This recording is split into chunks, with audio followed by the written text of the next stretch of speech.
So, this Kawasaki ZH2 has suffered from an issue since pretty much from the beginning, about 800 miles into riding her from new.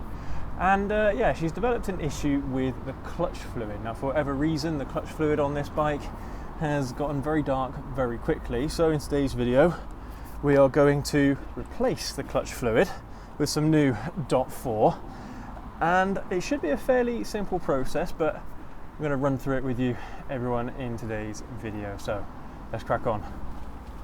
So this here is the clutch fluid reservoir. You can see how dark it is just from the outside, and it has pretty much been like this since the break-in period. I mean, this here is the brake fluid, and you can see how much lighter and how much clearer this is.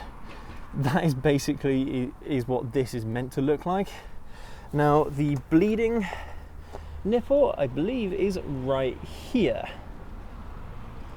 So basically the process is we're going to undo this, we're going to pour in some new .4, then we're going to use this little brake and clutch bleeding kit. I mean, it's basically just a tube and a bottle. You can make this at home yourself with some basic stuff from a supermarket. But then we pump the clutch a little bit, open up this bleed nipple with that hose connected, and then we should be able to run through all of this old gunky stuff, and in the process put in some new stuff. So yeah, let's see how we do. Right, one thing I did forget to mention is you are going to need a spanner of some kind to undo the bleed nipple. Now let's see what size it is. Okay, so it's a 10 mil, but yeah, if you've got an adjustable spanner, well, that'll work just as well, I suppose. Right, so first things first. So seeing as this old stuff is pretty topped off already, instead what we're going to do, I'm just going to loosen it a little bit. Instead what we're going to do is we're going to start bleeding it as is, and then as it starts getting low, we'll start topping it up.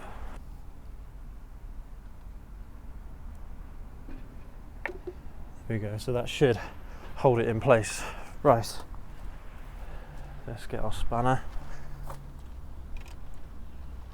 Right, let's put some pressure on it, and let's crack it half a turn.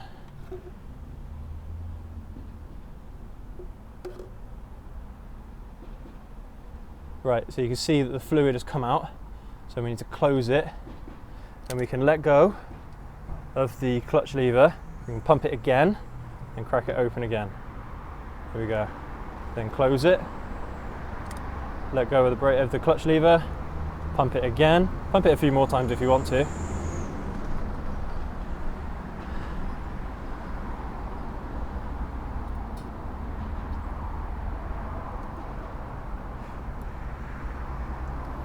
Right, now you might not be able to see this, but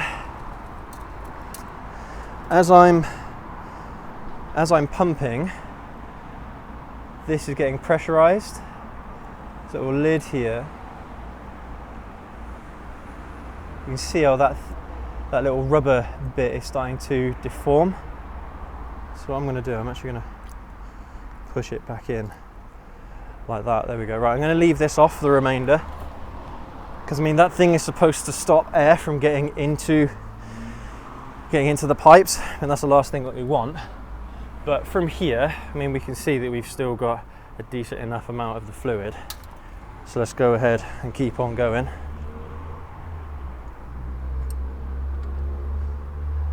So pump, undo, close. Pump it a few more times, pump, undo, close. I'm going to do it one more time. There we go. Okay, so our fluid level has gone down a little bit. I'm going to go ahead and top it up. Again, just be careful that you don't get it on any of the paintwork, as this stuff is apparently very, very corrosive.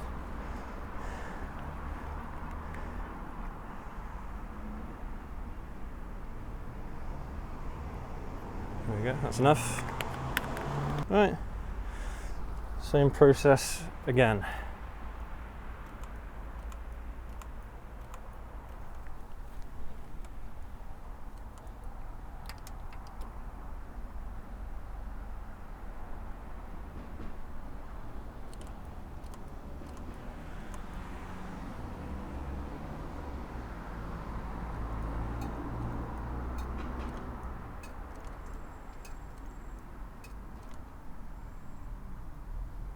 close that off. Basically, it's just a case of rinse and repeat. So I'm going to move you guys over this way. So hopefully you can see a little bit better what I'm doing, and hopefully you'll be able to see the clutch as well. You guys see that? Yeah, you can. Right, so see if I can get my hand out the way whilst I'm doing this. I mean, you can pump it, crack it open like that and keep on pumping.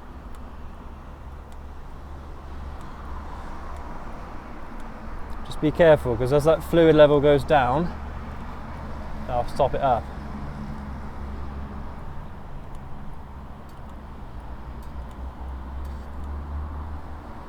That'll do. So the trick with this is to not open up this bleed nipple too much. That's the only thing. Top it up again. And because this clutch fluid reservoir is really teeny tiny as well, it's really easy to overfill.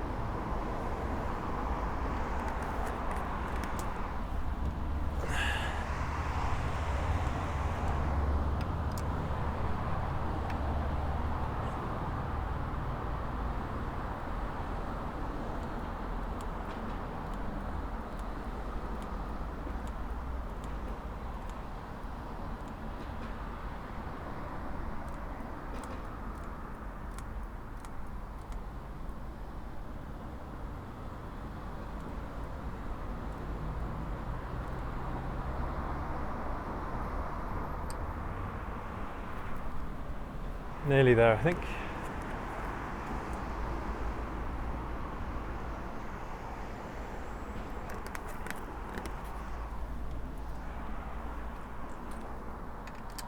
So you can see how the fluid in the tube is getting lighter. That's what we're after.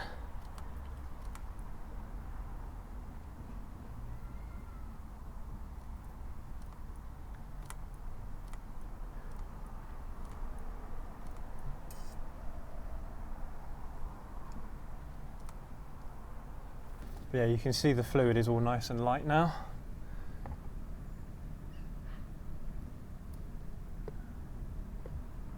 Alright, let's see if this will flow in there now that I've turned this up. There's a valve here. There we go, there's a valve on this kit, which is why it's not going. So you've got to turn it upside down. Not a big deal. There's loads of theories online in forums and things about why the clutch fluid on the ZH2 seems to go quite quickly. I mean, from my experience, it hasn't caused any performance issues with the clutch. But I mean, there's talk of it potentially being some seals. There's talk of maybe this clutch fluid line here being too close to the engine block or something like that. Who knows? But from here, now it should just be a case of topping this off. Ooh. There we go, that's enough. If anything, that's actually a little bit too much. Yeah, I bet you I'm going to spill some now when I try putting the lid on. Let's wipe off any excess. I mean, if you really want to, you could get some paper towels and lay them around the bike. But the problem is for me, because I'm doing this outside, paper towels won't stay there for very long. Okay, right. Now I am going to just put that there whilst I put the lid back on. So I bet you I'm going to get a bit of spillage.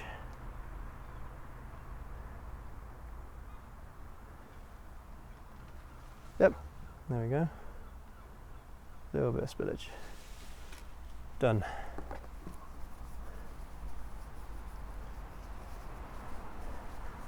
All in all, pretty easy job, to be honest with you. It's not that difficult, not that taxing, and the equipment you need, I mean, you can pretty much make it at home. I don't know if you can use like an old plastic straw, if they even sell those anymore in the shops. I don't know.